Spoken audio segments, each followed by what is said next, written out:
नमस्कार दोस्तों, आपका अपना चैनल हिंदी जंक्शन पर मैं परवेश कुमार पुनः आप सभी का स्वागत करता हूं, अभिनंदन करता हूं। दोस्तों, जैसा कि आप सभी को पता है कि हम लोग TRE4 BPSC 4.0 जो है उसी का तैयारी कर रहे हैं हिंदी विषय का। तो अगर आप नए हैं तो चैनल को सब्सक्राइब करके बेल आइकन को दबा दें ताकि मेरे आने वाला वीडियो का नोटिफिकेशन आपको मिलता रहे। और दोस्तों में ज़्यादा से ज़्यादा इसे शेयर करें ताकि सभी लोगों के पास ये वीडियो पहुंच सके, क्योंकि आप जब हमें शेयर करते हैं, वीडियो को सपोर्ट करते हैं, तो हमें एक उत्साह मिलता है और हम उत्साहित होकर आपको जो है वीडियो उपलब्ध करवाते हैं। मेहनत करके चीज़ें को एकत्रित करते हैं ताकि आपका जो है तैयारी अच्छे ढंग से हो सके। तो आज का जो सेट है उसको देखते हैं।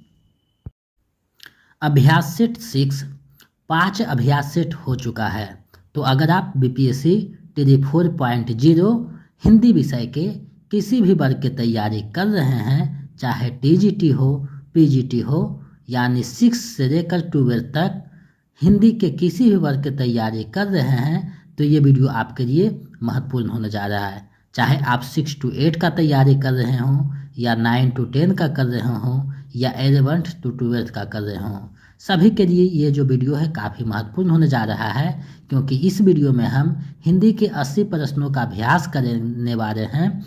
जो BPSC में पूछा जाता है 80 नंबर, उसी का अभ्यास करेंगे। तो आप लोग वीडियो के अंत तक बने रहिएगा और इस वीडियो में 80 प्रश्नों में आपका कितना सही होता है अंत में हमें कमेंट करके बताइएगा, ताकि हम जो है आपके आकलन को देख सके, आपके चीज़ें जो है तैयारी को देख सके, समझ सकें। तो आप लोग वीडियो के अंत तक बने रहिएगा और वीडियो को ज़्यादा से ज़्यादा शेयर कीजिएगा। अगर आप BPSC TRE 4.0 के हिंदी विषय के किसी भी वर्ग का नोट्स या प्रैक्टिस सेट पाना चाहते हैं तो हमारे नंबर 7261815307 पे 249 रुपया पेमेंट करके उसका स्क्रीनशॉट इसी नंबर पे हमें व्हाट्सएप कर दीजिए, तो हम इधर से आपको PDF उपलब्ध करवा देंगे। और अगर आप बिहार स्टेट पेपर 2 का तैयारी करना चाहते हैं तो इसी नंबर पे 199 रुपया पेमेंट करके स्क्रीनशॉट भेज दीजिए, तो हम आपको PDF उपलब्ध करवा देंगे। साथ ही आप लोगों को बता देना चाहते हैं कि जनवरी में जो है सेट प्रैक्टिस का मेरा जो है बुक आ जाएगा, जिसमें 25 से 30 प्रैक्टिस सेट रहेगा और 10 जो है प्रीवियस सेट रहेगा, TRE 1 से लेकर 3 तक। जो कैंसिल हुआ है उसका भी रहेगा। तो आप लोग उस पुस्तक को खरीदिएगा, क्योंकि PDF को प्रिंट करवाने में आपको बहुत खर्च पड़ जाता है। तो बुक को लेकर के अपनी तैयारी को बेहतर कर सकते हैं, क्योंकि 200-250 रुपये का बुक रहेगा। तो आप एक बार खरीदिएगा तो आपको प्रिंट की जो है समस्या नहीं रहेगी। तो मेरे चैनल से जुड़ करके अपनी तैयारी को बेहतर कीजिए, क्योंकि हिंदी जंक्शन के माध्यम से बहुत से लोगों ने बिहार में शिक्षक जो है के रूप में अपना योगदान दिए हैं। आप भी यहाँ आइए और अपना एक सीट शिक्षक का जो है रिजर्व कीजिए, अपने लक्ष्य को प्राप्त कीजिए।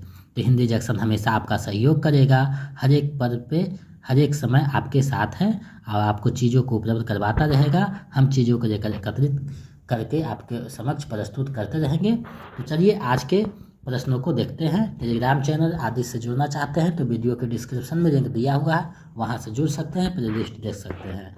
तो चलिए आज के प्रश्नों को देखते हैं। दोस्तों, जैसा कि आप देख पा रहे हैं, अभ्यास सेट 6 5 अभ्यास सेट हो चुका है TRE 4 का। अगर आप नहीं देखे हैं तो प्लेलिस्ट बना हुआ है, बिहार BPSC TRE 4.0 अभ्यास सेट, वहाँ से जाकर आप देख सकते हैं। आज जो है हम लोग अभ्यास सेट 6 कर रहे हैं। इसी तरह लगातार जो है अभ्यास सेट चलता रहेगा और जो क्लास बाकी है वो भी बीच बीच में होता रहेगा। आपका तैयारी समय हम पूरा करवा देंगे और हम कोशिश कर रहे हैं कि इस बार लगभग 50 अभ्यास सेट आपको करवाएं। तो आप मेरे चैनल पे बने रहिएगा। और अगर आप TGT PGT किसी भी वर्ग के किसी भी स्टेट का या फिर UGC नेट का तैयारी कर रहे हैं, उसके लिए भी ये वीडियो काफ़ी महत्वपूर्ण होने जा रहा है, क्योंकि इसमें महत्वपूर्ण प्रश्नों को रखा गया है। यानी आपका लेवल जूनियर से लेकर UGC नेट लेवल पर तैयारी की जा रही है, कहीं से आप कम नहीं रहिएगा। तो आप जो है वीडियो को देखिए, शेयर कीजिए और अंत में बताइएगा आपका कितना सही हुआ है। पहला प्रश्न आप लोगों के सामने है, कुकुरमुत्ता किसका प्रसिद्ध कविता है? कुकुरमुत्ता किसका प्रसिद्ध कविता है आपको बतानी है। 5 विकल्प आपके सामने हैं, सही विकल्प का चयन करना है। तो कुकुरमुत्ता बहुत ही प्रसिद्ध जो है कविता है। तो आप सभी अगर पढ़े होंगे तो कहीं ना कहीं ध्यान में आया होगा कि ये जो है सूर्यकांत त्रिपाठी निराला की कविता है, यानी विकल्प ग सही हो जाएगा। कुकुरमुत्ता जो कविता लिखे हैं बहुत ही मार्क्सवादी है, प्रगतिवादी कविता की श्रेणी में आता है और इनका एक प्रसिद्ध रचना है सरोज स्मृति और राम की शक्ति पूजा। तो ये दोनों भी रचनाएं बहुत प्रसिद्ध है, कहीं ना कहीं पूछे जाते हैं तो ध्यान में उसको रखना है। नेक्स्ट प्रश्न को देखते हैं। मेरा आंचल बिहार के किस जिले को केंद्र में रखकर लिखा गया है? आपको बतानी है। फणीश्वर नाथ रेणु की जो मेरा आंचल उपन्यास है वो बिहार के किस जिले को केंद्र में रखकर लिखा गया है, यानी किस जिला को केंद्र बिंदु बनाया गया है? तो मेरा आंचल का जो केंद्र बिंदु है आप सभी को पता होना चाहिए, पूर्णिया जिले को बनाया गया है, जिसमें मेरीगंज एक गांव आता है। मेरीगंज एक गांव है जिसको केंद्र में रखा गया है, जो पूर्णिया जिला में पड़ता है। दूसरी बात है, मेरा आंचल के रचनाकार जो है फणीश्वर नाथ रेणु जी हैं और मेरा आंचल का जो प्रकाशन वर्ष है 1954 ईस्वी है। मेरा आंचल कैसा उपन्यास है? तो आंचलिक उपन्यास है। इतनी बातें आपको ध्यान में रखना होगा, जिसमें कमला नदी का वर्णन किया गया है। बहुत ही प्रसिद्ध उपन्यास है, अपने ज़माने का, आज भी प्रसिद्ध है। मेरा आंचल फणीश्वर नाथ रेणु की उपन्यास है। तो इसका सही आंसर विकल्प ग हो जाएगा। चलिए नेक्स्ट प्रश्न देखते हैं। सूर्यकांत त्रिपाठी की प्रसिद्ध रचना सरोज स्मृति का प्रकाशन कब हुआ?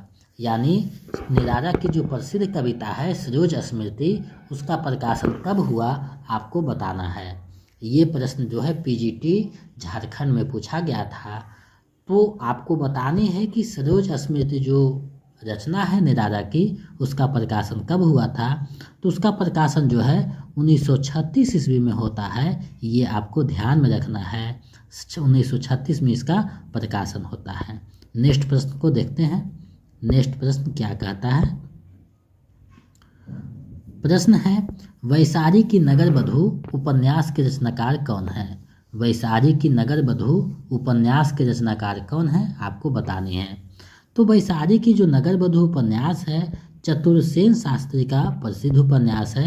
विकल्प ग सही हो जाएगा, क्योंकि ये जो उपन्यास है अपने ज़माने का बहुत प्रसिद्धि हासिल किया हुआ उपन्यास है। चतुर्सेन शास्त्री द्वारा लिखी गई उपन्यास है। तो 4 का सही विकल्प ग हो जाएगा। नेक्स्ट प्रश्न देखते हैं। प्रैक्टिस सेट में आपका लगभग 1 घंटा समय जाता है, क्योंकि 80 प्रश्नों को देखना रहता है और हम कोशिश करते हैं कि जल्दी समाप्त हो जाए, लेकिन फिर भी कुछ डिटेल बताना पड़ता है, इसलिए समय लगता है। तो ये नहीं सोचिए कि कम डिटेल बताया जा रहा है, क्योंकि बताने रहेंगे तो 3-4 घंटा का वीडियो बन जाएगा, जो कि मेरे पास समय उतना नहीं है। हम बहुत मुश्किल से समय निकाल कर आपके समक्ष उपस्थित होते हैं। अबरा जीवन हाय तुम्हारी यही कहानी, आंचल में है दूध और आँखों में पानी, किसका प्रसिद्ध पंक्ति है? ये जो पंक्ति है वो किसका प्रसिद्ध पंक्ति है?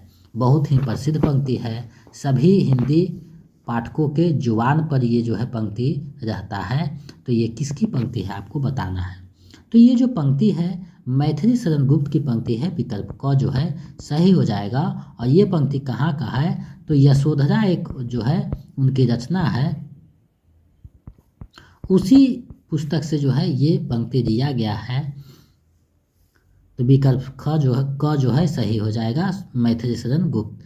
चलिए नेक्स्ट प्रश्न देखते हैं। साहित्य अकादमी नई दिल्ली की स्थापना कब किया गया? यानी साहित्य अकादमी जो संस्था है नई दिल्ली में, उसकी स्थापना कब की गई थी आपको बतानी है। तो साहित्य अकादमी नई दिल्ली की जो स्थापना है 1954 ईस्वी में किया गया था, यानी विकल्प क जो है सही हो जाएगा। 1954 ईस्वी में साहित्य अकादमी नई दिल्ली की स्थापना की गई थी। विकल्प क सही हो जाएगा। चलिए नेक्स्ट प्रश्न देखते हैं। प्रसिद्ध ग्रंथ उद्धव शतक के रचनाकार हैं कौन है आपको बताने हैं। उद्धव शतक एक बहुत ही प्रसिद्ध रचना है, तो उसके रचनाकार कौन है आपको बताने हैं। तो उद्धव शतक के जो रचनाकार हैं जगन्नाथ दास रत्नाकर हैं। विकल्प ग सही हो जाएगा। ये ब्रज भाषा में लिखी गई रचना है।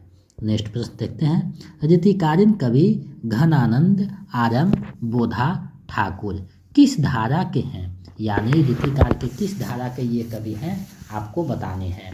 तो रीतिकाल के किस धारा के ये कवि हैं, तो घनानंद के साथ जितने भी नाम हैं सभी रीति मुक्त धारा के कवि हैं। विकल्प ग जो है सही हो जाएगा। आपको पता होनी चाहिए रीतिकाल के जो है 3 धारा बही थी, रीतिबद्ध, रीतिसिद्ध और रीतिमुक्त। तो रीतिमुक्त के जो है घनानंद आरम बोधा ठाकुर हो गए। रीतिसिद्ध के जो है मुख्यतः बिहारी राज आते हैं और रीतिबद्ध में चिंतामणि केशवदास आदि भूषण ये सब आते हैं। तो ये 3 धाराएं हैं जो आपको कहीं ना कहीं एग्जाम में इससे संबंधित प्रश्न देखने को मिलता है। तो आप इसे देखिए, 20 का विकल्प सही ग हो जाएगा। आगे बढ़ते हैं अगले प्रश्न की तरफ। हिंदी का पहला पत्रिका उदंत मार्तंड का प्रकाशन वर्ष क्या है, यानी उदंत मार्तंड का जो है प्रकाशन वर्ष कब से शुरू की गई थी आपको बताना है। तो पिछले वीडियो में इस प्रश्न पे चर्चा बहुत अच्छी तरीक़ा से हुई है। अगर आप ध्यान में रखे होंगे तो आपको आ रहा होगा कि इसका क्या विकल्प सही होना चाहिए। आपको एग्जाम में 5 विकल्प इसी तरीक़ा से के देखने को मिलेंगे, तो अभी से आदत आपका बना रहेगा तो वहाँ आपको परेशानी नहीं होगी, सटीकता से आप आंसर कर पाइएगा। क्योंकि एग्ज़ाम जो है समय का ही खेल है, निर्णय देने की क्षमता का ही खेल है। तो उसे आप बखूबी आदत बना लीजिए तो दिक्कत नहीं होगा। और जो नोट्स दिए हैं वो भी बनाना है, प्रैक्टिस सेट बनाना है। यहाँ वीडियो देखिएगा तो आपके दिमाग पे ज़्यादा प्रभाव करेगा। तो सभी लोग वीडियो को भी देखिए, कुछ कुछ डिटेल भी बताया जाता है जो कि परीक्षा से संबंधित होता है। तो उदंत मार्तंड का जो प्रकाशन वर्ष है 1826 ईस्वी है। कलकत्ता से युगल किशोर जो है प्रकाशित किए थे। तो जो कि 1826 कहीं विकल्प में आपको नहीं दिखता है, तो इसका सही आंसर विकल्प ग हो जाएगा। विकल्प में से कोई नहीं, क्योंकि 1826 में इसका प्रकाशन शुरू हुआ था कलकत्ता से। चलिए आगे बढ़ते हैं। जनगण मन अधिनायक जय हे किसकी प्रसिद्ध पंक्ति है। ये जो पंक्ति है किसकी प्रसिद्ध पंक्ति है आपको बतानी है। तो जनगण मन अधिनायक जय हे आपको पता होना चाहिए। ये जो पंक्तियां हैं रविंद्रनाथ टैगोर की बहुत ही प्रसिद्ध पंक्ति है। तो विकल्प का जो है सही हो जाएगा। नेक्स्ट प्रश्न देखते हैं। चांद का मुंह टेढ़ा किसका प्रसिद्ध काव्य है। चांद का मुंह टेढ़ा किसका प्रसिद्ध काव्य संग्रह है आपको बतानी है। तो ये जो काव्य संग्रह है गजानन माधव मुक्तिबोध जी का है, यानी विकल्प क सही हो जाएगा। चांद का मुंह टेढ़ा गजानन माधव मुक्तिबोध की बहुत ही प्रसिद्ध रचना है। नेक्स्ट प्रश्न देखते हैं। इनमें से किस काव्य के रचनाकार जयशंकर प्रसाद नहीं हैं। आपको बताना है कि इनमें से कौन सा काव्य जयशंकर प्रसाद की नहीं है। तो आपको पता होना चाहिए झरना जो है जयशंकर प्रसाद की है, रहर भी जयशंकर प्रसाद की है और आंसू भी जयशंकर प्रसाद की है। तो तीनों रचनाएं जयशंकर प्रसाद की है, लेकिन यहाँ नहीं पूछा गया है। तो जहाँ नहीं आएगा तो तीनों रचनाएं हैं, इसका मतलब इनमें से कोई नहीं हो जाएगा, क्योंकि नहीं पूछ रहा है। तो विकल्प अंग जो है सही हो जाएगा। तो इस तरीक़ा के सवाल आपको देखने को मिलेंगे, नहीं और हाँ वाले। इसको अच्छे से पढ़िएगा और समझ करके जो है जवाब दीजिएगा, क्योंकि जल्दी में आप गलत करके चले आ सकते हैं, तो उससे बचना है। आगे बढ़ते हैं। असाध्य बीना कविता के रचनाकार कौन है। असाध्य बीना कविता के रचनाकार कौन है आपको बतानी है। तो असाध्य बीना जो कविता है वो अज्ञे जी की बहुत ही प्रसिद्ध कविता है, जिसमें केश कम्बरी का जो है पात्र के रूप में चर्चा हुआ है, यानी विकल्प क जो है सही हो जाएगा। असाध्य बीना बहुत ही रहस्यवादी कविता है, ये आपको ध्यान में रखनी है। लंबी कविता है, रहस्यवादी कविता है, तो विकल्प क जो है सही हो जाएगा। नेक्स्ट प्रश्न देखते हैं। विसरदेव रासो के रचनाकार कौन है।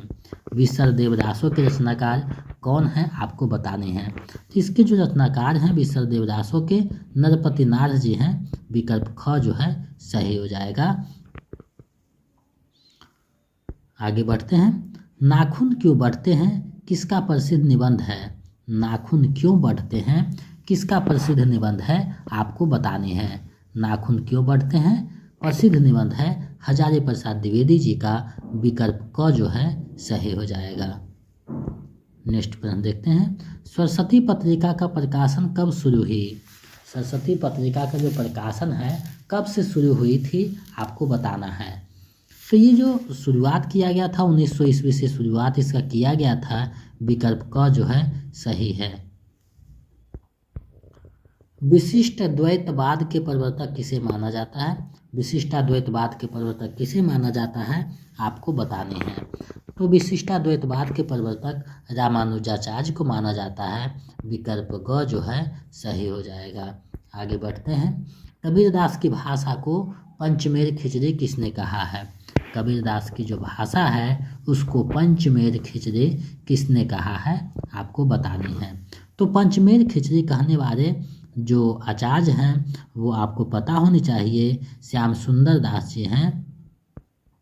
विकल्प ग जो है सही हो जाएगा। तो इसका सही आंसर विकल्प ग है। आगे बढ़ते हैं, इनमें से कौन पश्चिमी हिंदी की बोली है? आपको बताना है कि कौन सी बोली जो है पश्चिमी हिंदी का है। तो पश्चिमी हिंदी अगर भाषा का विकास आप देखे होंगे तो वहाँ समझ में आ रहा होगा ब्रज भाषा कहाँ का है, खड़ी बोली कहाँ का है, बुंदेली कहाँ का है। तो ये सभी जो है पश्चिमी हिंदी की बोली है, तीनों के तीनों। और इसमें पूछ रहा है कि कौन है, तो उपयुक्त में से एक से अधिक हो जाएगा कि तीनों जो है पश्चिमी हिंदी की बोली है। आगे बढ़ते हैं, अंधा युग किसका प्रसिद्ध नाटक है? अंधा युग किसका प्रसिद्ध नाटक है?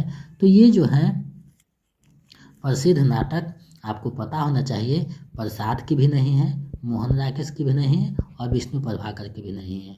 तो प्रसिद्ध नाटक किसका है? तो इनमें से कोई नहीं हो जाएगा, क्योंकि ये जो रचना है धर्मवीर भारती जी का है, जो कि विकल्प में नहीं है। तो इनमें से कोई नहीं हो जाएगा। चलिए आगे बढ़ते हैं। आप लोग वीडियो को ज़्यादा से ज़्यादा शेयर करते रहिए और जो है अपने हर एक व्हाट्सएप ग्रुप में डालिए, ताकि इसका जो है सभी लोगों के पास पहुँचे और हमें जो है एक उत्साह मिल सके। काव्य शास्त्र में वक्रोक्ति संप्रदाय के प्रवर्तक कौन है? काव्य शास्त्र में वक्रोक्ति संप्रदाय के प्रवर्तक कौन है आपको बताने हैं।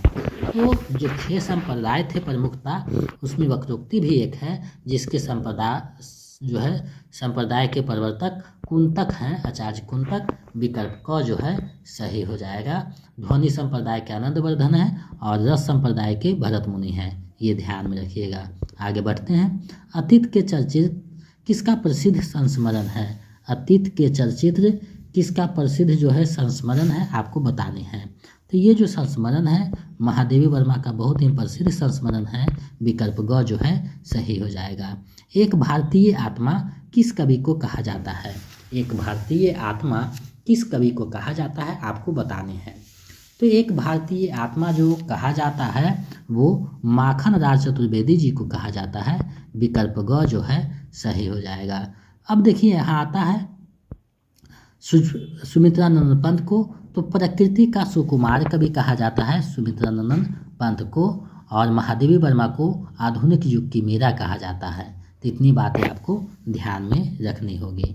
आगे बढ़ते हैं, बड़े घर की बेटी किसका प्रसिद्ध कहानी है? बड़े घर की बेटी किसका प्रसिद्ध कहानी है आपको बताना है। तो ये जो कहानी है आप सभी को पता होगा, तो देख रहे होंगे प्रसाद भी नहीं है, निर्मल वर्मा भी नहीं है, अमृतलाल नागर भी नहीं है। तो तीनों की रचनाएं नहीं है, किसका है पूछ रहा है। तो आप सभी का ध्यान गया होगा कि इनमें से कोई नहीं होगा, यानी विकल्प अंग सही हो जाएगा। अब प्रश्न उठता है आखिर किसका है? तो ये जो है प्रेमचंद की बहुत ही प्रसिद्ध कहानी है बड़े घर की बेटी। तो विकल्प अंग सही हो जाएगा, उपयुक्त में से कोई नहीं। आगे बढ़ते हैं, हिंदी का प्रथम जीवनी भक्तमार के रचनाकार कौन है? भक्तमार के रचनाकार कौन है आपको बताना है। ये जो प्रश्न है 3.0 पीजीटी में पूछा हुआ है, भक्तमार के रचनाकार कौन है, और यहाँ पे प्रश्न यहाँ देखिए दिया हुआ है हमारे सेट में। तो आप अगर पढ़े होंगे तो समझ में आ जाएगा कि नाभादास की प्रसिद्ध रचना है भक्तमार। तो विकल्प क जो है सही हो जाएगा। आगे बढ़ते हैं, राम की शक्ति पूजा किसका प्रसिद्ध कविता है? राम की शक्ति पूजा किसका प्रसिद्ध कविता है आपको बताने हैं। तो ये जो कविता है वो सूर्यकांत त्रिपाठी निराला जी की बहुत ही प्रसिद्ध कविता है। विकल्प ख जो है सही हो जाएगा, क्योंकि ये निराला जी की बहुत ही प्रसिद्ध कविता है। आगे बढ़ते हैं। निबंध सम्राट के नाम से कौन जाने जाते हैं? निबंध सम्राट के नाम से कौन जाने जाते हैं, आपको बताना है। तो निबंध सम्राट के नाम से जानने वाले आचार्य रामचंद्र शुक्ल जी हैं। विकल्प क हो जाएगा। ये भाव और मनोविकार पे ज़्यादा निबंध लिखे हैं। भाव और मनोविकार निबंध के जो है जन्मदाता भी इन्हें कहा जाता है। तो हिंदी साहित्य में रामचंद्र शुक्ल से जुड़ी जितनी भी बातें हैं बहुत ही पॉपुलर और महत्वपूर्ण होती है, क्योंकि इनसे कोई प्रश्न हिंदी से संबंधित एग्जाम हो नहीं पूछे, ऐसा हो ही नहीं सकता। इनसे संबंधित एक दो प्रश्न हर एक कंपटीशन में आपको देखने को मिलेगा, तो इनसे जुड़ी बातें को आपको ध्यान में रखनी होगी। अगले प्रश्न को देखते हैं। मुंशी प्रेमचंद का प्रसिद्ध उपन्यास गोदान का प्रकाशन कब हुआ?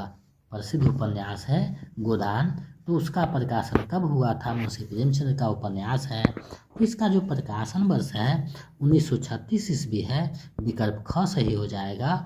अब देखिए, गोदान जो है कृषक जीवन का महाकाव्य माना जाता है, और इसमें गोदान उपन्यास अगर पढ़िएगा तो आपने देखिएगा इसमें सभी तरह के पात्र आपको देखने को मिलेंगे। ग्रामीण पात्र भी रहेंगे, शहरी पात्र भी रहेंगे, जमींदार भी रहेंगे, किसान भी रहेंगे, मजदूर भी रहेंगे, जाति प्रथा भी है, तो नारी भी है, और दलित विमर्श भी आपको दिखाई देगा। तो यहाँ जो है ब्राह्मणवाद भी दिखाई देगा। यानी कहीं ना कहीं गोदान उपन्यास में मुंशी प्रेमचंद ने सभी चीज़ों को मिला करके एक जो है भारतीय संस्कृति को दिखाया है। यानी गोदान अगर आप पढ़ते हैं तो भारतीय उत्तरी भारत का जो संस्कृति है वो साफ साफ झलकता हुआ दिखाई देगा। तो बहुत ही प्रसिद्ध उपन्यास है, अगर आप नहीं पढ़े हैं तो एक बार पढ़नी चाहिए। तो इसका सही आंसर विकल्प ख हो जाएगा। आगे बढ़ते हैं। सूरज का सतवां घोड़ा उपन्यास के रचनाकार कौन है? सूरज का सतवां घोड़ा उपन्यास के रचनाकार कौन है? तो सूरज का सतवां घोड़ा जो है बहुत ही प्रसिद्ध रचना है, जो कि धर्मवीर भारती जी का है। विकल्प ख जो है सही हो जाएगा। आगे बढ़ते हैं अगले प्रश्न की तरफ। क्या कहता है? अंग्रेज राज सुख साज सजे सब भारी, पै धन विदेश चली जात, यह अति ख्वारी। किसका प्रसिद्ध पंक्ति है? यानी ये जो पंक्ति है किसका प्रसिद्ध पंक्ति है, आपको बतानी है। तो ये जो पंक्ति है भारतेंदु हरिश्चंद्र का बहुत ही प्रसिद्ध पंक्ति है। विकल्प क जो है सही हो जाएगा, भारतेंदु हरिश्चंद्र। आगे बढ़ते हैं अगले प्रश्न की तरफ। जयशंकर प्रसाद का प्रसिद्ध नाटक चंद्रगुप्त का प्रकाशन कब हुआ? यानी चंद्रगुप्त जो नाटक है उनका, उसका प्रकाशन कब हुआ, आपको बताने हैं। तो जयशंकर प्रसाद का ये बहुत ही प्रसिद्ध जो है नाटक है, इसका जो प्रकाशन वर्ष है 1931 ईस्वी है। विकल्प ग जो है सही हो जाएगा। प्रसिद्ध व्यंग्य प्रेमचंद के फटे जूते के रचनाकार कौन है? यानी प्रेमचंद के फटे जूते जो व्यंग्य लिखा गया है उसके रचनाकार कौन है, आपको बतानी है। तो व्यंग्य का जहाँ भी बात आया सबसे पहले हरिशंकर प्रसाद का नाम दिया जाएगा। तो विकल्प क जो है सही हो जाएगा। बेढप बनारसी भी व्यंग्य लिखते थे, लेकिन उनका बहुत कम है, ज़्यादा हरिशंकर प्रसाद का नाम आता है। आगे बढ़ते हैं। तुलसीदास भक्ति कार्य के किस धारा के कवि हैं? यानी तुलसीदास जी जो हैं भक्ति कार्य के किस धारा के कवि माने जाते हैं, आपको बताने हैं। यानी ये जो है किस धारा में सम्मिलित हैं, समाहित हैं। तो तुलसीदास जो है राम भक्ति का जो है गुणगान किए हैं। ऐसा नहीं है कि कृष्ण भक्ति से भी संबंधित लिखे हैं, लेकिन राम भक्ति इनका प्रसिद्ध था, तो राम भक्ति के धारा के कवि हैं। विकल्प क जो है सही हो जाएगा। आगे बढ़ते हैं। हिंदी का प्रसिद्ध पत्रिका हंस का प्रकाशन कब से शुरू हुआ? हिंदी का प्रसिद्ध पत्रिका हंस का प्रकाशन कब से शुरू हुआ, आपको बताने हैं। तो इसका जो शुरुआत होता है 1930 ईस्वी से होता है। विकल्प ख सही हो जाएगा। मुंशी प्रेमचंद जो है इसको शुरुआत करते हैं हंस पत्रिका का। वर्तमान में भी हंस पत्रिका निकल रही है, जो गया के संजय जायसवाल जी जो हैं उसके संपादक हैं वर्तमान में। तो विकल्प ख इसका सही हो जाएगा। हंस पत्रिका का बहुत अच्छा से नाम सभी लोग जानते होंगे अगर हिंदी पढ़े होंगे तो। आगे बढ़ते हैं। दशरथ सुत तिहुलोक बखाना, राम नाम का मरम न जाना। किसकी प्रसिद्ध पंक्ति है? ये जो पंक्ति है किसकी प्रसिद्ध पंक्ति है आपको बतानी है। तो दशरथ सुत तिहुलोक बखाना, राम नाम का मरम न जाना। कहीं कहीं आना भी रहता है तो इसको अन्यथा में नहीं लीजिएगा, आना जाना दोनों रहता है। तो इसको आप देखिए कि कौन से रचनाकार की पंक्ति है। दशरथ सुत, ये ऐसा लग रहा है कि ये तुलसीदास की पंक्ति है, तो ऐसी बात नहीं है, ये कबीरदास की पंक्ति है। विकल्प ग जो है सही हो जाएगा। आगे बढ़ते हैं। एक और द्रोणाचार्य किसका प्रसिद्ध नाटक है? एक और द्रोणाचार्य किसका प्रसिद्ध नाटक है आपको बतानी है। तो ये जो नाटक है पिछले सेट 4 में भी आपको दिखाई दिया होगा, यानी शंकर शेष का एक प्रसिद्ध जो है नाटक है, यूजीसी नेट के सिलेबस में भी लगा हुआ है। तो विकल्प ख इसका जो है सही आंसर हो जाएगा, शंकर शेष। आप लोग वीडियो को ज़्यादा से ज़्यादा शेयर करते रहें और जो है अपने व्हाट्सएप ग्रुप में भेजें, ताकि हम जो आपके लिए मेहनत करके चीज़ें को लाते हैं तो उसका जो है कुछ मोटिवेशन मिल सके। क्योंकि आप जब हमें सपोर्ट करते हैं तो हम उत्साहित होकर चीज़ें को उपलब्ध करते हैं। और सभी लोग जो है वीडियो के अंत तक बने रहिएगा और अंत में कितना सही होता है कमेंट करके बताइएगा। प्रश्न अगर आपके लोगों के सामने है इसका जवाब दीजिए। जयशंकर प्रसाद के प्रसिद्ध काव्य कामायनी में कितने सर्ग हैं? तो ये सभी को पता होना चाहिए, क्योंकि कामायनी जो है हिंदी का बहुत ही प्रसिद्ध रचना है जयशंकर प्रसाद का। तो इसमें जो है 15 सर्ग हैं, विकल्प ख जो है सही हो जाएगा। नोट्स जो दे दिए हैं वो रिवीजन करते रहें और यहाँ भी क्लास देखते रहें, क्योंकि जितना रिवीजन होगा उतना कन्फ्यूजन दूर होगा। दूसरी परंपरा की खोज आलोचनात्मक ग्रंथ के रचनाकार कौन है? दूसरी परंपरा की खोज आलोचनात्मक जो ग्रंथ हैं उसके रचनाकार कौन है आपको बतानी है। तो ये जो ग्रंथ हैं दूसरी परंपरा की खोज, ये ग्रंथ के रचनाकार डॉक्टर नामवर सिंह हैं। विकल्प क जो है सही हो जाएगा। आगे बढ़ते हैं। सामान्यतः हिंदी का पहला कहानी किसे माना जाता है?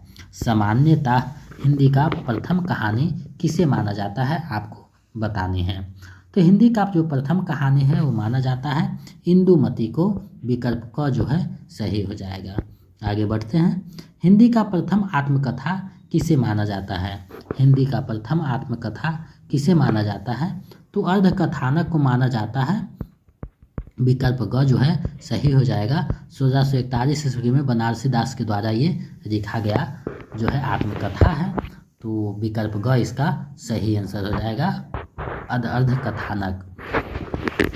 चलिए आगे बढ़ते हैं। आधा प्रश्न हो चुका है, यानी 40 प्रश्न हम लोग देखे हैं। आगे और 40 प्रश्न देखना है। लंबा समय लगता है 1 घंटा, और आप इतने रात को मेरे साथ बने रहते हैं, इसके लिए बहुत बहुत धन्यवाद।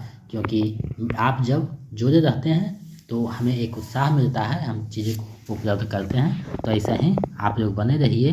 कितना ही सेट आप बना लीजिए, तो ऑनलाइन भी क्लास देखिए, वीडियो देखिए। इससे होता है कि आपका जो है कॉन्फिडेंस लेवल बढ़ता है और चीज़ें समझ में अच्छी तरीक़ा से आता है। कुछ उसका जो है विस्तृत जानकारी भी वीडियो में दिया जाता है, जो आपके दिमाग में नोट हो जाता है एग्ज़ाम के दृष्टि से।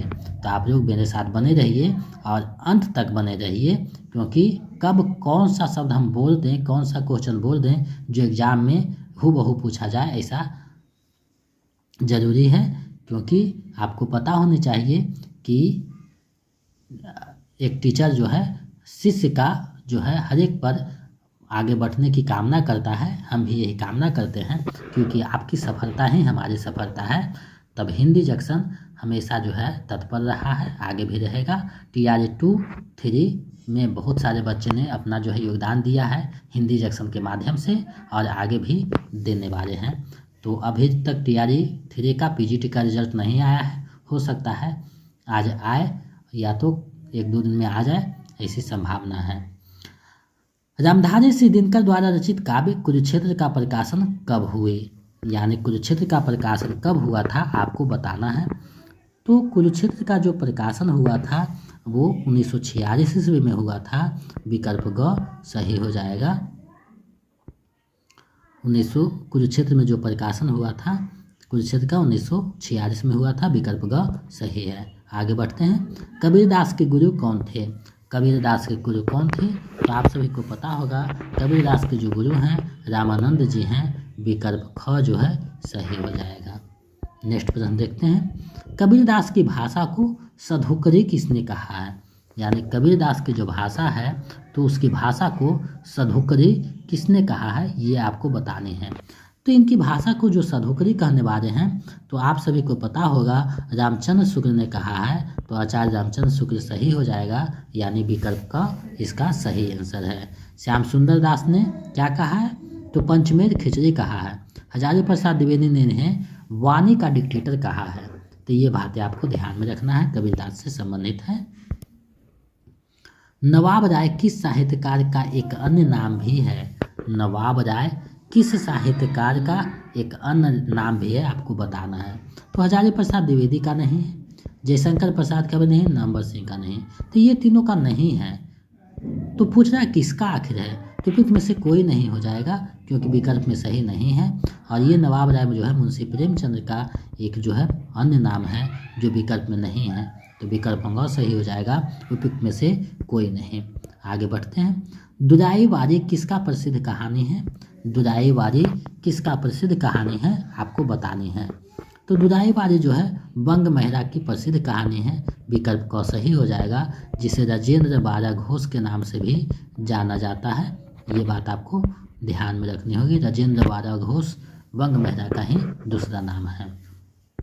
आगे बढ़ते हैं। धीरे धीरे हम लोग सेट देखेंगे तो स्तर आपका बढ़ता जाएगा धीरे धीरे, यानी क्वेश्चन का लेवल बढ़ता जाएगा। तो आपका तैयारी जो है जूनियर टीजीटी से लेकर यूजीसी नेट लेवल पे किया जा रहा है। आप हिंदी के किसी भी कंपटीशन में बैठिएगा तो आपका तैयारी बहुत ही बेजोड़ हो जाएगा मेरे चैनल के माध्यम से। अगर आप देख रहे हैं प्रत्येक दिन, अगर आप सही से समय निकाल कर देखते हैं चीज़ें को, तो आपका जो है रिजल्ट कहीं ना कहीं आपका पक्का सिलेक्शन होना तय है। काव्य शास्त्र में औचित्य संप्रदाय के प्रवर्तक कौन है? काव्य शास्त्र में औचित्य संप्रदाय के प्रवर्तक कौन है, आपको बताना है।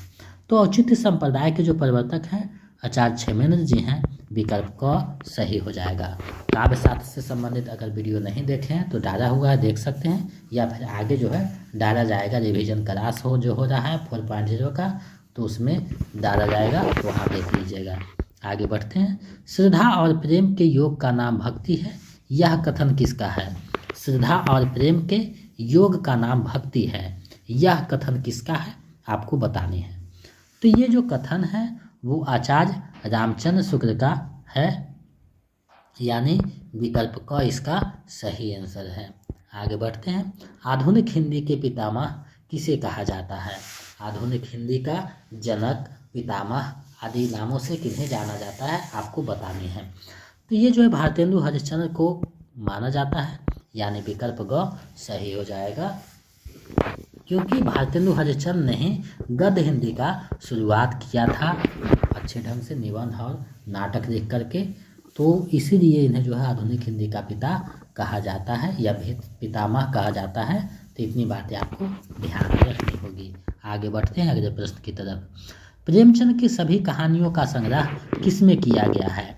यानी प्रेमचंद का जो कहानी है, लगभग 300 कहानी है, तो वो किस नाम से प्रकाशित किया गया है, किस में संग्रहित है? तो देखिए अनामिका में नहीं है, चिंतामणि में नहीं है, क्योंकि अनामिका जो है निराला की रचना है और चिंतामणि जो है रामचंद्र शुक्ल की रचना है। लेकिन मानसरोवर जो है 8 खंडों में है, जिसमें लगभग 300 कहानियाँ हैं। ये मुंशी प्रेमचंद के कहानियों का संग्रह सेट है, भाग 1 से लेकर 8 तक, जिसमें लगभग 300 कहानियाँ यानी मुंशी प्रेमचंद के सभी कहानी यहाँ संग्रहित किया गया है मानसरोवर के नाम से। तो इसका सही आंसर विकल्प ग हो जाएगा। आगे बढ़ते हैं। अनामिका किसका प्रसिद्ध काव्य संग्रह है? अभी हम बताए थे सूर्यकांत त्रिपाठी जी का ये बहुत प्रसिद्ध रचना है, यानी विकल्प ख जो है सही हो जाएगा। अनामिका, जिसमें राम की शक्ति पूजा और सरोज स्मृति जैसे प्रसिद्ध कविताओं को संग्रहित किया गया है अनामिका में, जो कि मगध यूनिवर्सिटी के MA के सिलेबस में भी पहले लगा हुआ था। अब सिलेबस चेंज हुआ है, तो हो सकता है या नहीं, पता नहीं। आगे बढ़ते हैं। निम्नलिखित में कौन सा प्रत्यय रहित शब्द है? यानी कौन सा शब्द है जिसमें प्रत्यय नहीं है? तो झुकाव में भी आव प्रत्यय है, भाव विहर में कोई प्रत्यय नहीं, उल्लेखनीय में अनीय प्रत्यय है, तो ये देखिएगा तो ये दोनों गलत हो जाएगा, लेकिन भाव विहर में कोई प्रत्यय नहीं है, यानी विकल्प ख सही हो जाएगा। भाषा की उपयुक्त परिभाषा है, यानी भाषा का उपयुक्त परिभाषा क्या है, आप एक एक चीज़ को पढ़िए और इसका जवाब दीजिए। विचार या भाव प्रकट करने वाले सार्थक ध्वनि समूह भाषा कहा जाता है, बिल्कुल सही कहा जाता है। ऐसा जो है भाषा का रूप होता है, भाषा का परिभाषा है। तो उपयुक्त परिभाषा पूछा है, ये भी ध्यान में रखना है। तो ये भी है, देखते हैं इससे अच्छा विकल्प। विचार या भाव को लिपि चिन्हों में प्रकट करने को भाषा कहते हैं, ये भी सही बातें हैं। उसके बाद है विचार या भाव प्रकट करने का साधन भाषा है, तो ये भी है। आप देखिएगा तो तीनों है उपयुक्त, लेकिन उपयुक्त परिभाषा है। तो ये प्रश्न जो है बीपीएससी के द्वारा पूछा गया है, तो इसको सही आंसर जो है उपयुक्त में से एक से अधिक होना चाहिए, लेकिन उन्होंने विकल्प ग को सही माना है, तो उसी को हम लोग जो है सही मानकर चलेंगे कि विचार या भाव प्रकट करने का साधन भाषा है। यानी क्योंकि अगर लिपि चिन्हों की बात करें तो कोई कोई ऐसा जो भाषा है जिसका लिपि चिन्ह नहीं होता है, जो कि सिर्फ बोला जाता है, बिना ध्वनि समूह सही नहीं, सार्थक ध्वनि समूह भी नहीं होता है कुछ कुछ भाषा का, तो ये दोनों कहीं ना कहीं कट सकता है, लेकिन ये ग जो माना है तो उसके अनुसार सही है, तो उसी को हम लोग मान कर चलेंगे। ऐसे तीनों जो है सही है, तो विकल्प ग इसका बीपीएससी सही आंसर माना है, तो उसी को मान करके चलेंगे। आगे बढ़ते हैं। स्वर के कितने प्रकार हैं, यानी स्वर के कितने प्रकार हैं आपको बताने हैं। तो स्वर के जो प्रकार हैं वो 2 प्रकार हैं, स्वर के 2 प्रकार हैं, ये आपको ध्यान में रखना है, तो विकल्प क जो है सही हो जाएगा। आगे बढ़ने हैं। ह्रस्व स्वर कौन सा है, ह्रस्व स्वर कौन सा है आपको बताने हैं। तो ह्रस्व स्वर जो है अ जो है विकल्प क सही हो जाएगा, ये दीर्घ स्वर है, आपको ध्यान में रखना है। आगे बढ़ते हैं। उच्चारण के आधार पर व्यंजनों का वर्गीकरण कितने भागों में किया जा सकता है। उच्चारण के आधार पर व्यंजनों का वर्गीकरण कितने भागों में किया जा सकता है आपको बताने हैं। तो लगभग 8 भागों में जो है व्यंजनों का वर्गीकरण किया जाता है उच्चारण के आधार पे, तो विकल्प ग जो है सही हो जाएगा। ये जो सारे प्रश्न हैं कहीं ना कहीं बीपीएससी में पूछा हुआ प्रश्न है, इसलिए जो भी बीपीएससी सही आंसर माना है उसी के अनुसार जो है हम आपको बता रहे हैं। अल्पप्राण ध्वनि कौन सी है, अल्पप्राण ध्वनि कौन सी है। तो ख भी अल्पप्राण नहीं है और छ भी नहीं है, तो विकल्प च यानी विकल्प ख जो है यानी च जो है वो सही हो जाएगा, विकल्प ख इसका सही आंसर है। इसी तरह आगे प्रश्न को देखते हैं। घोष ध्वनि कौन सी है, घोष ध्वनि कौन सी है आपको बताने हैं। तो घोष ध्वनि देखिए ग भी है, ज भी है और ध भी घोष है, तीनों जो है तो उपयुक्त में से एक से अधिक हो जाएगा, यानी विकल्प घ इसका सही आंसर है। आगे बढ़ते हैं। स्पर्शी व्यंजन है, स्पर्शी व्यंजन है, कौन जो है स्पर्शी व्यंजन है। तो आपको पता होगा क वर्ग से लेकर प वर्ग तक सभी जो है स्पर्शी व्यंजन है। तो इसमें देखिए प भी है, फ भी है, म तीनों जो है, तो तीनों के तीनों जो है स्पर्शी व्यंजन है, तो इसका सही आंसर उपयुक्त में से एक से अधिक हो जाएगा। अगर वर्णमाला और ध्वनि नहीं पढ़े हैं तो मेरे चैनल पे वीडियो बना हुआ है व्याकरण का प्लेलिस्ट में, वहाँ से देख करके अगर ये देख लीजिएगा तो ये सब सारे प्रश्न आपका सही होने रहेंगे। आगे बढ़ते हैं। अग्नि शब्द का विशेषण क्या है, अग्नि शब्द का विशेषण क्या है आपको बताना है। तो अग्नि का अग्रेय हो जाएगा, यानी विकल्प ख इसका सही आंसर है। चलिए आगे बढ़ते हैं। अगर आप लोगों के पास व्याकरण का बुक नहीं है तो कोई एक व्याकरण का बुक ले लीजिए, क्योंकि ये सब छोटे छोटे चीज़ जो हैं विपरीतार्थक शब्द, पर्यायवाची शब्द, मुहावरे, स्त्रीलिंग पुल्लिंग, तद्भव तत्सम विशेष विदेशज, ये सारे चीज़ वहाँ देखने को मिलेंगे। तो प्रकम्पी व्यंजन कौन है आपको बताना है, प्रकम्पी व्यंजन कौन है। तो प्रकम्पी व्यंजन अगर व्यंजन में पढ़े होंगे तो र जो है प्रकम्पी व्यंजन है, यानी विकल्प ग इसका सही आंसर हो जाएगा। आगे बढ़ते हैं। अर्धस्वर हैं, अर्धस्वर कौन है आपको बताने हैं। तो अर्धस्वर की श्रेणी में कौन आता है आपको ये चीज़ें देखना है। तो देखिए अंतस्य य से लेकर अंतस्य व्यंजन जो है, अंतस्य व्यंजन य र व, ये तीनों जो है अर्धस्वर भी कहे जाते हैं। तो ये और ये यानी य और व तीनों जो है, दोनों जो है अर्धस्वर हैं। तो दोनों विकल्प नहीं है, तो इसी उपयुक्त में से एक से अधिक यानी एक से अधिक सही है, तो विकल्प घ जो है सही हो जाएगा। अंगा जो है नहीं है तो विकल्प घ नहीं होगा, लेकिन क और ख जो विकल्प है वो सही है, तो उपयुक्त में से एक से अधिक है, इसलिए विकल्प घ जो है इसका सही आंसर हो जाएगा। आगे बढ़ते हैं। चवर्ग का व्यंजन है, चवर्ग का व्यंजन क्या है आपको बताना है। तो चवर्ग का जो व्यंजन है छ भी है, ज भी है, झा, तीनों चवर्ग का व्यंजन है, तो उपयुक्त में से एक से अधिक जो है विकल्प सही होगा घ। आगे बढ़ते हैं। देखिए यहाँ दिया है क में केकी, ख में बिहग, ग में खग और घ में पिक। विकल्पों में कौन सा युग्म पक्षी के पर्याय का है, यानी कौन कौन सा विकल्प जो है पक्षी का पर्याय है आपको चुनना है। तो खग तो देखिए पक्षी का है, ये तो आपको पता है, खग बिहग। तो अगर आप देखिएगा तो सही विकल्प की तरफ आपका जो है इशारा कर रहा होगा, यानी विकल्प ख और ग, खग और बिहग जो है पक्षी का पर्याय है, तो विकल्प ख इसका सही आंसर हो जाएगा। तो देखिए कहीं पर कभी कभी जो है बीपीएससी में बहुत हल्के प्रश्न पूछे जाते हैं, कभी कठिन पूछे जाते हैं।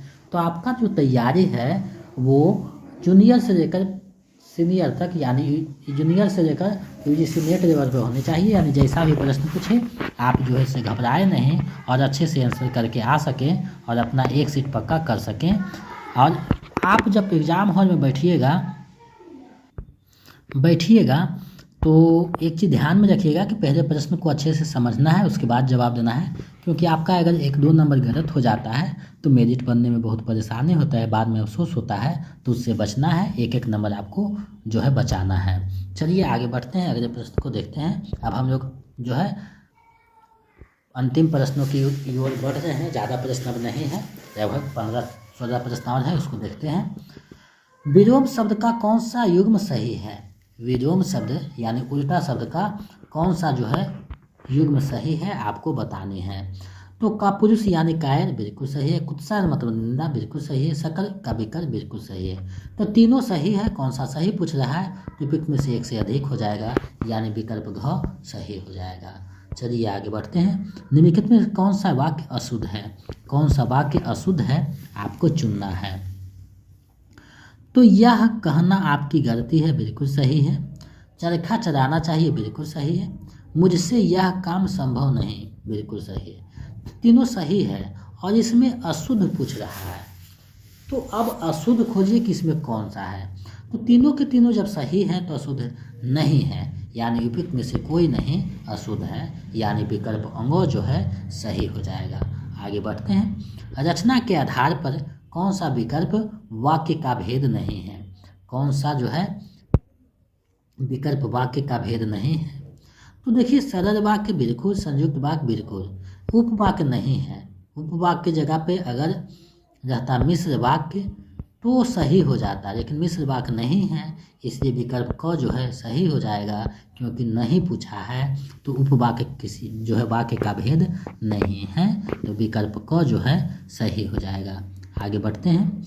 जिन शब्द सोच से निम्नता, लघुता, हीनता या तुच्छता का बोध हो उसे क्या कहते हैं, यानी जिससे निम्नता का, लघुता का, हीनता, तुच्छता का बोध हो उसे क्या कहा जाता है आपको बताने हैं।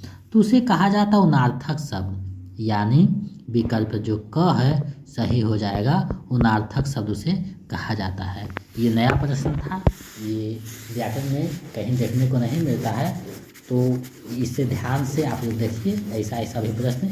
तो 1-2 प्रश्न आपको रहेंगे जो उटपटांग रहेंगे, तो उससे घबराना नहीं है, उसको अच्छे से समझ करके गेस करने का प्रयास करना है।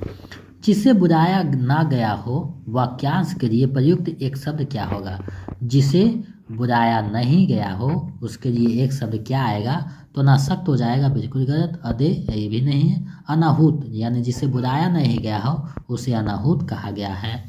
यानी विकल्प ग सही हो जाएगा। आगे बढ़ते हैं अगले प्रश्न की तरफ। संज्ञा की माप तौर का बोध कराने वाले विशेषण कहलाते हैं। तो क्या कहलाते हैं आपको पता होगा, ये परिभाषा से पता चल रहा है परिणामवाचक, यानी विकल्प ख सही हो जाएगा।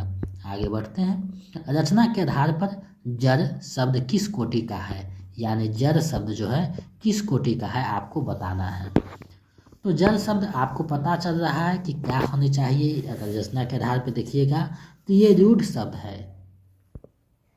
रूढ़ शब्द है, यानी विकल्प क सही हो जाएगा। जब शब्द और शब्द के भेद परिभाषा हम पढ़ेंगे तो वहाँ इन सब प्रश्नों को भी देखेंगे और इन सब पॉइंट पर चर्चा करेंगे कि रूढ़ शब्द किसे कहते हैं, यौगिक किसे कहते हैं, योग रूढ़ किसे कहते हैं, तत्सम क्या है, तद्भव क्या है, देशज क्या है, विदेशज शब्द कौन से हैं। तो इन सारी चीज़ों को वहाँ देखेंगे। तो इसका सही आंसर विकल्प क हो जाएगा। चलिए आगे बढ़ते हैं। निम्नलिखित में कौन सा मात्रिक छंद है, कौन सा मात्रिक छंद है आप लोग बताइए और वीडियो को शेयर करते रहिए।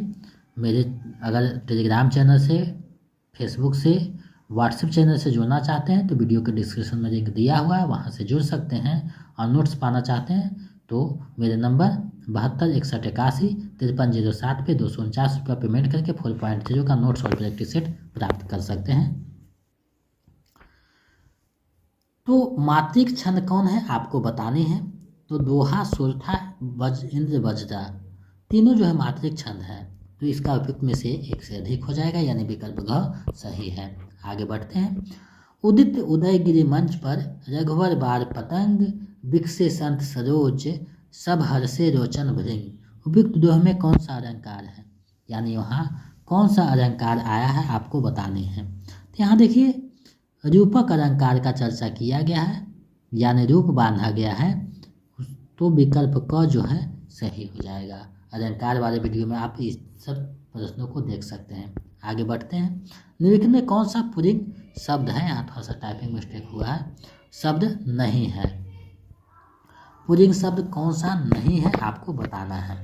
तो पुल्लिंग शब्द जो है रोटी और चिट्ठी दोनों जो है स्त्रीलिंग पुल्लिंग है, लेकिन पानी जो है स्त्रीलिंग शब्द है, इसे विकल्प क सही हो जाएगा।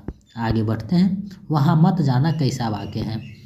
तो वहाँ मत जाना यानी मना किया जा रहा है, तो ये जो हो जाएगा निषेधवाचक हो जाएगा। निषेधवाचक जो है वाक्य है, यानी विकल्प ख जो है सही हो जाएगा, क्योंकि मना किया जा रहा है वहाँ मत जाना, वहाँ मत जाना, यानी विकल्प ख सही आंसर हो जाएगा। 75वां प्रश्न है, अन्वेषण का सही संधि विच्छेद है। अन्वेषण का सही संधि विच्छेद क्या है आपको बतानी है। तो अन्वेषण का जो सही संधि विच्छेद होगा अनुजोड़ेशन हो जाएगा, यानी विकल्प ख सही हो जाएगा। हम जो है पूरा विकल्प नहीं पढ़ते हैं क्योंकि समय ज़्यादा लग जाएगा, तो समय को देखते हुए हम चल रहे हैं, इसलिए आप भी अच्छे से समय से चीज़ों को कीजिए। अब देखिए गद्यांश है, आपको पता होगा टीजीटी में लगभग 4-5 गद्यांश पूछा जाता है, तो लगभग 20 सेट कर देंगे। उसके बाद गद्यांश हम लोग जो है ज़्यादा देखेंगे। तो ये नहीं सोचिए कि गद्यांश बहुत कम हो रहा है, गद्यांश भी समय पे होगा। गद्यांश का एक नियम होता है कि जो कहता है उसी के अनुसार आपको जवाब देना है, अपने मन से कुछ नहीं सोचना है, जो कहता है उसी के अनुसार जवाब देना है। चाहे वो कह दे कि दिन में भी तारे दिखते हैं तो दिखते हैं, यानी गद्यांश के अनुसार ही अपनों को चलना है, अपना दिमाग नहीं लगाना है कुछ। चाहे गलत को गलत बोले या गलत को सही बोले, उसी के अनुसार आपको चलना है। अब देखिए यहाँ दिया हुआ है, निम्नलिखित गद्यांश को ध्यानपूर्वक पढ़िए और पूछे गए प्रश्नों का सही विकल्प चुनकर उत्तर पत्रक में अंकित कीजिए। तो हम लोग गद्यांश को पढ़ते हैं।